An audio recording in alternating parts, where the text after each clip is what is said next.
it's important to talk about this hormone insulin because, everybody understands what diabetes is. It means, oh, my blood sugar is high.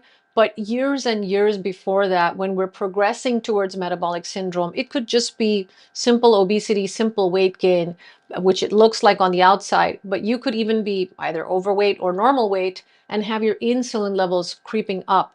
And that's something you may not know. But why would insulin levels creep up? If you could get the job done with normal insulin, why would the body make it creep up? Clearly, there's something in the body's cells that are not allowing insulin to do its job. And we talk a lot about environmental pollutants also. So you could say a combination of lifestyle factors, environmental factors, so many external factors, plus the genetic risk that you might have as an individual. All of these things can make insulin function start to get, you know, ineffective. And then the body's trying harder and harder to prevent you from getting diabetes. So to keep normal glucose levels, the body has to use more and more insulin. Okay, let's talk about what's changing with the cell. Get right into the nuance here. That Okay, is causing this insulin to go up and for things to break. right. So maybe I should explain in one sentence. Insulin's a master metabolic hormone. We all need it. And so much in the media about insulin resistance, we start thinking insulin's bad for us. We need insulin to stay alive. It's a very essential hormone. In fact, not having it can give you the life-threatening condition called type 1 diabetes. And people with type 1 diabetes need to be given insulin to keep them healthy. So insulin's a very important hormone. What does it do? We eat our food and then it gets digested by our gut. Now, digestion is one part, but once it enters the bloodstream, it's not meant to only float around in the bloodstream. It needs to get inside the cells. Insulin is the hormone that helps you store the energy, store the fat inside the cells. It turns on and off so many important metabolic process. So it tells the body food has come in, store fat, store fuel, store energy. Let's keep this inside your cells for a rainy day. And that's how it should work normally, that once you've eaten, insulin helps park that energy in the cells. And when you're not eating or you face energy shortage or famine or starvation periods, which our hunter-gatherer ancestors faced often, we thankfully don't, at least the people listening to this call. And then when you face food shortage, insulin levels would fall low, and then that stored fuel can come out. So insulin is doing this sort of on off or up down regulation so that energy can go in and out of the cells gracefully. Okay, so becomes problematic then when we're taking in too much energy in the form of carbs, blood glucose goes up, insulin's trying to get that into cells, but if we're not giving the body a break in between meals or we're having too many carbs, insulin needs to be produced on a greater level to be able to handle that glucose. Talk about that process when that goes awry. Yes, an analogy that people will understand because, to be very honest with you, even though I'm an endocrinologist, I've never looked at a molecule of insulin or a molecule of glucose with my naked eye, right? We talk about it in this invisible format. So Jason Fung, he's a well-respected nephrologist, kidney doctor in Canada, and he explained this in a very simple way and it helped so many people turn their lives around. He explains a picture of a Tokyo crowded train station. And I've spent more than half my life in India.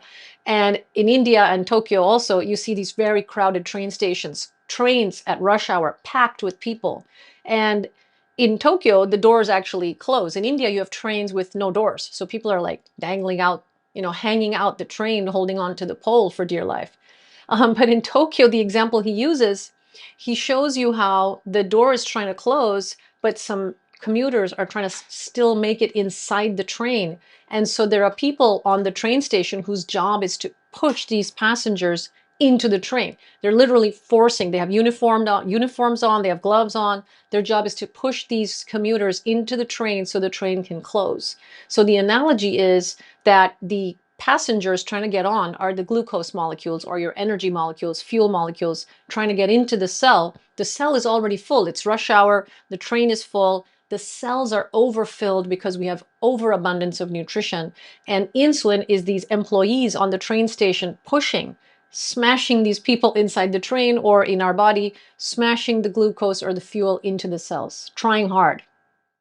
Okay, let's take it even further. So insulin's driving this glucose in. Cell's already full, but there's extra glucose in the bloodstream that it's trying Yeah. to deal with. Mm-hmm. What happens eventually with those cells and then in the rest of the body as this ramps up?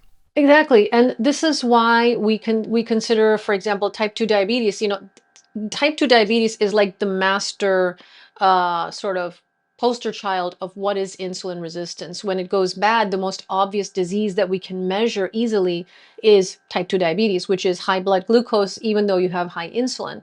Why do we talk about diabetes in such a big way? Because we know it affects the entire body. You can have damage and organ disease, complications from head to toe. Why is that? Because glucose goes into every cell, insulin works on every cell. So now imagine that every single cell in the body has been exposed to excess glucose, high insulin going on for years because of a lifestyle and everything, that contributes to insulin not working well. Now you're looking at damage in all these organs. So RI in the brain can be, now we're talking about Alzheimer's, Parkinson's, neurodegenerative diseases, strokes. You look at the eyes, you're looking at loss of vision, you're looking at high blood pressure, looking at carotid blockages, heart attacks, of course, the diabetes, and then even in your feet, the complications, sexual health gets affected, and all kidney failure. So your fatty liver, non-alcoholic fatty liver causing liver failure. I could go on and on with the kinds of complications that come from every single cell, even gut health and bad digestion. We don't realize joint pain, arthritis, inflammation, non-healing of the body. High insulin was never meant to be how we were supposed to be. We were supposed to have nice, beautiful, easy insulin on, off, and have this graceful fluid movement of fuel in and out of the cells. But this is where insulin resistance gets RI. Let's move into the liver. You mentioned it quickly there. This is a big organ when it comes to insulin resistance, getting fatty. Talk about specifically what's happening there as we have all this glucose, all this increased insulin. The liver is not supposed to store fat. It stores glycogen, and it is your continuous provider of glucose into the body. And I talk about, it's not my idea, it's from another published paper about, the authors talk about three musketeers of glucose metabolism.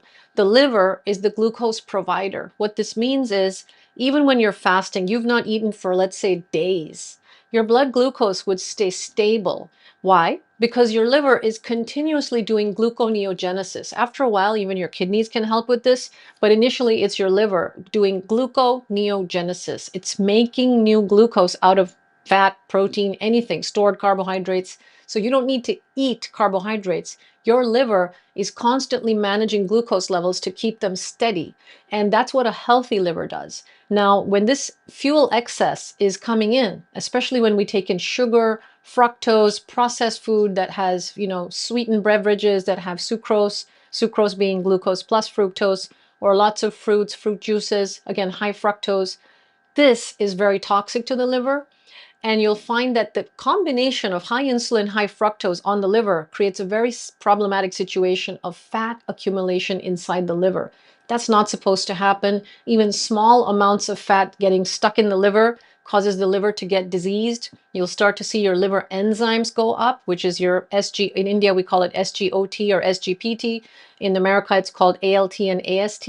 And you'll start to see these numbers climb. And Robert Lustig, he's a very well-known pediatric endocrinologist, he talks about how normal reference range of what these liver enzymes should be has almost like doubled or tripled over the last generation, because as a population, we've taken in so much carbohydrates and sugar, processed food, that liver enzymes are creeping up, and fatty liver is almost becoming normal. It's not normal in the body, but it's becoming so common in society, like they're beginning to call it normal. And I've seen radiologists do this where, oh, you have grade 1 fatty liver. I'm not even going to put it in the report because everybody has that. And it's very bad for us to be accepting this because it's overtaking alcoholic liver disease as a cause of liver failure. So it's a big problem. All right, let's move over to the pancreas. This is where the Mhm. insulin is made. What happens as all this is going on? Insulin production is ramped up. We're bombarding the body with the glucose and the insulin. Talk about it specifically in that organ. Yes. Now, in the context of type 2 diabetes, whether you have a lot of inches accumulating in terms of weight gain around the belly or just minor weight gain, if you have a lot of visceral fat, which means you could be thin on the outside and fat on the inside, or you could have a large amount of inches on the waistline, either way, there could be fat inside the abdomen where it doesn't belong. So it doesn't belong in the liver. It doesn't belong in excess amounts in and around the organs inside our belly cavity. It's not supposed to be there beyond that normal amount. This will then start even infiltrating into the pancreas. And now radiologists are beginning to notice this and pay attention to it. Is fatty pancreas. Same concept. You should not be storing fat inside the pancreas. The normal place to store fat should be below our skin, subcutaneous fat. That's where we keep it for those, famine periods or starvation periods, and it moves in and out of the, storage sites from below the skin. That's what we would call maybe cellulite, right? That's where it's actually metabolically safer than being inside the belly. Now, fat inside the pancreas is toxic. It starts to damage the pancreas, especially as far as an endocrinologist is concerned. The tail of the pancreas, the tip of the pancreas, which is the part that actually makes this important hormone called insulin. So over time, if someone has had insulin resistance, your pancreas, it's like putting someone through overtime, overtime, overtime, and giving them no breaks. The pancreas can burn out, and the insulin provision or the production of insulin starts to drop and fail. Now, this could take someone who's had years of type 2 diabetes doing okay on tablets. Suddenly, you'll find the doctor's like, oh, tablets aren't working. We need to put you on insulin. Now, we could be making a clinical mistake there if we don't actually test the blood to confirm that this is a burnt out pancreas. And I talk about this kind of a patient at the very beginning of my book, where I assumed his pancreas had failed and he just wouldn't go on insulin. So I had to do other things. Turns out his pancreas had not failed, but back then in my practice, I wasn't testing for this. But his pancreas was actually willing to, come back online in a healthier way once he changed his lifestyle and made the right amount of insulin so that he didn't have to go on insulin injections. But the pancreas can get damaged just the same way as any other organ and can start to fail to make enough insulin. And does that ever get to a point, I assume it does, where you can't reverse it? Yes, and the test you would do to know that is a C-peptide test, a fasting C-peptide. Again, this is where, Jesse, I want your audience to know is we as endocrinologists are supposed to be the experts in diabetes. We're the highest trained doctors when it comes to diabetes management. But there was something very compartmentalized about my education, or at least maybe I missed it in class, but I don't see my colleagues doing this as well, is we used the C-peptide test when we thought we were dealing with type 1 diabetes. We never used it when clinically deciding whether this person with type 2 diabetes needs to be put on insulin or not. We never used the C-peptide test there. And now that I use it, I find I'm able to have this conversation with my patients is we might have thought, had I not tested, we might have thought, oh, your pancreas is permanently damaged and that's why your blood sugars aren't responding to tablets. But it turns out your pancreas is still very much in the game. It's fighting for you. It's trying to help. It's putting out insulin over time. It's trying so well to support you, but the lifestyle is not supporting the pancreas. So let's talk about what you can do in your lifestyle to help your pancreas out to give you those normal glucose levels without me having to put you more and more tablets and finally insulin. This is a very important conversation to help that patient have hope is, you know what, my pancreas, maybe it's getting a bit weak. And if I turn things around now, I might be able to bring it back from the edge and avoid unnecessary prescriptions. So, on the most basic level, what we've talked about so far, we're putting too many carbs, too many sugars in the body. The blood glucose is going up, insulin's going up, trying to get rid of the glucose, trying to jam it in cells. They're full, organs are becoming fatty. Basically, there's an energy surplus, and the body's trying to store it any way it can. And this becomes problematic when it starts to put fat into things like the liver, into the pancreas. And over time, we're just slowly breaking the body. Yes, and it's coming from, and some people get offended almost is, what do you mean I'm eating too much? I eat little bits. I eat small, frequent meals. That's what my dietitian or my nutritionist has told me, or my doctor has told me is I need to eat small, frequent meals. I'm just nibbling through the day. What we don't realize is we're constantly in this rising insulin situation in the body, and the body's looking for whether insulin levels are rising or falling. It's only when insulin levels are falling that we would be able to mobilize that stored fat. But we eat from the moment we open our eyes, we eat till late into the night, we go into midnight snacking when we can't sleep. There are so many situations where we're putting things in our mouth. The body is constantly being told, and that's why insulin is constantly trying to store fuel, and we're just not giving enough time on the reverse, which is why the concept of, like, time restricted eating, intermittent fasting has become so popular, is we have to actually prescribe breaks from eating now. And you touched on this, but I want to go a bit deeper. The fact that this is so systemic. We're obviously talking about different organs, so we've, alluded to it there, but the fact that when we're doing this to the body and insulin has been elevated for a prolonged period of time, it can affect things like cancer, obviously diabetes, dementia. It's far reaching throughout the whole body. And that's why looking at this in its most fundamental form, like you're maybe taught in school as an endocrinologist, diabetes, that's just one offshoot. This extends throughout the whole body, this metabolic health and broken metabolism. It does. And, somebody might say, but if insulin's so good for us, then why is more of it bad? And I think we need to understand that insulin is a short lasting hormone. It actually, once you release it into the bloodstream, it can be in and out of your system within minutes. It's supposed to be short acting. It's not supposed to be chronically high all the time. You hear about cortisol. We talk about the stress hormone cortisol. Again, another life saving hormone. If your body is not making enough, we have to give it to you to keep you alive. But too much cortisol for too long was not part of the original blueprint of how this body's supposed to use cortisol. We were supposed to have bursts of cortisol when there was stress, and then cortisol levels would settle back down again.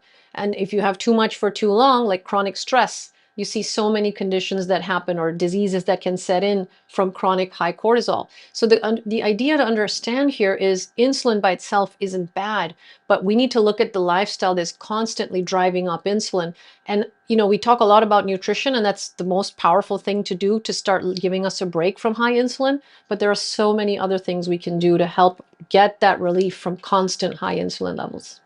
And to me, it seems like, and I'm curious if you agree, that the body is only left with this one option. And it's doing what it can to save us. There's all this extra energy. It can't just magically make it disappear. It needs to start tucking it away and dealing with it. So to look at our body like it's doing something wrong, I don't think that's right. You're absolutely right. Insulin's trying to help. And sometimes, and I'm really happy you brought this up, is what does it do in our mind? Um, I don't want someone to feel like a victim of their body, right? Is why are my hormones doing this? And sometimes patients come to me because their doctor, other specialists have said, your weight gain is hormonal. It's hormonal. Go see an endocrinologist. And then they'll come and they're like, is my weight gain hormonal? Well, yes, it's hormonal, but that's not because your hormones are being mean to you or being nasty or being against you. They are working for you, and they are responding to choices. Now, this is not to blame somebody. I don't want anybody listening to feel like this is blame. I'm actually saying it in an empowerment frame of context. Is if it is something that is happening in your life, that means you do have the ability to step in and change it.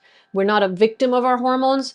Sure, there might be challenges and there might be difficult situations where I don't have the luxury of just snapping my fingers and changing who I am or my external, difficulties. But knowledge can help us look at things differently. And within that same challenging situation, I might get more ideas if I realize so much is in my hands and I'm not passive to this problem. Basically, what we're saying here is that we're responding, our body's responding to the inputs we're giving it.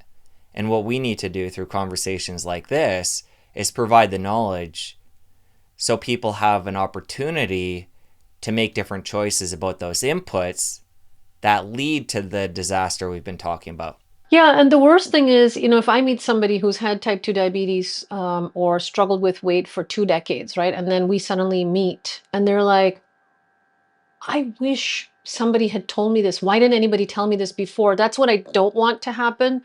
But to be honest with you, Jesse, before 2013, even the people now who say, I wish I'd met you 20 years ago, I wasn't this doctor 20 years ago. I was part of that system. I was part of that training. I was part of that machine that says 1 tablet, 2 tablet, 3 tablets, four, finally insulin. And it was only a certain combination of life circumstances in my life that gave me this chance to open my eyes. And thankfully I did. Now, I think everybody deserves that chance. Is let's bring the information, those situations to your audience, and hopefully it can give them that chance to not have to wait and be in more and more years of looking for the answers, because you can tell I'm like, something's not right. I don't feel right. I don't feel like my health is on the right track. I'm trying to do what they're telling me to do, but I just don't get the results. And that frustration can go on for many people in silence for years. If you enjoyed that clip, you're going to want to head over here and catch the full episode. I'll see you over there. The majority of people walking around with metabolic ill health, they don't have any signs or symptoms. They feel fine. I was not aware of low carb in 2013 when I got pre-diabetes. I was eating a lot of carbs.